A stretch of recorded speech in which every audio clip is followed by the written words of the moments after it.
আসামে বর্তমানে লক্ষ লক্ষ লোকের জনতার মুখে একটাই আলোচনা চলছে মশুর গায়ক জুবিন গার্গকে নিয়ে।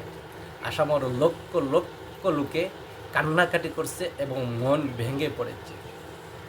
সেটা কি আসামে কি হয়েছে, কি আমরা হারাই ফেলছি আমার মাঝে থেকে। আসামের লক্ষ লক্ষ লোকের কান্নাকাটি চলছে।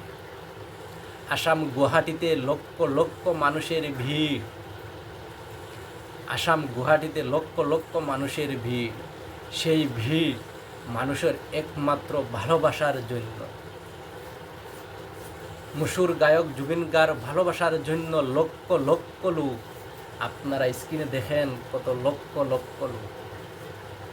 কিসের জন্য গিয়েছে, কারণ কি?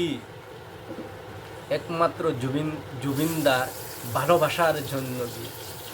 40,000 গান গেয়েছে, 40টা ভাষায় উনি গান গেয়েছে।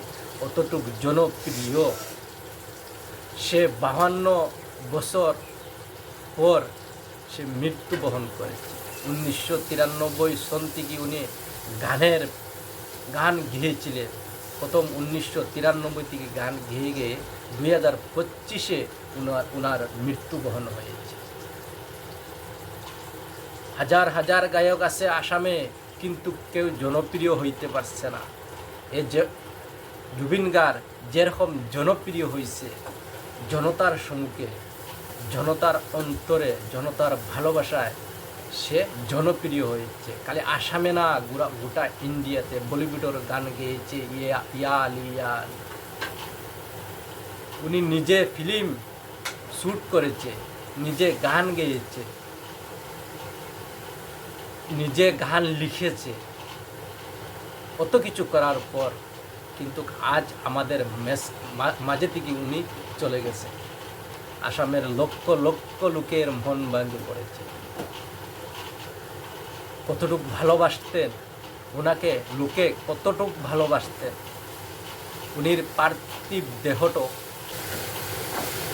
লক্ষ লক্ষ জনতার মাঝে উনি জনতাকে ছেড়ে চলে গেছে। উনির এতটুক ভালোবাসা ছিল জনতার জন্য।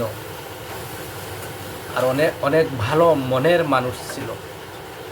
সে গরিবকে কখনো অহংকার করতে না, গরিবকে অনেক ভালোবাসতে, ধনী লোককে অনেক কখনো ভালোবাসতে না। আসামের লক্ষ লক্ষ জনতার মুখে এই চর্চা আলোচনা। সে কেন মরেছে? শ্যামকানু মহন্ত উনাকে সিঙ্গাপুরে নিয়ে গিয়েছিলেন। আর সেইখানে গিয়ে উনি ওনার বিজনেস নিয়ে ব্যস্ত, ওনার মিটিং নিয়ে ব্যস্ত। সে কি করছে কি না কোনো লক্ষ্য নাই। আসামের লোকে শ্যামকানু মহন্ত কখনোই ছাড়বে না। আজ না 1 বছর পরেই সে আসামে চলে আসবে। চলে আসলে আসামের লোকে কখনোই শ্যামকানু মহন্তকে ছাড়বে না। এটা বাস্তব। আজকের ভিডিওটা এখানেই শেষ করলাম। আমি নতুন ইউটিউবার। অবশ্য আপনারা সম্মুখে যদি আমার ভিডিওটা চলে যায়, আপনারাকে অনুরোধ আমাকে সাবস্ক্রাইব করবেন।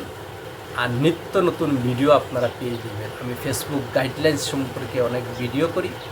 আর ফেসবুক গাইডলাইন সম্পর্কে অনেক ধরনের ভিডিও পেয়ে যাবেন। অনুরোধ রইল আপনারাকে আমার চ্যানেলটাকে সাবস্ক্রাইব করবেন। আমি একজন নতুন ইউটিউবার।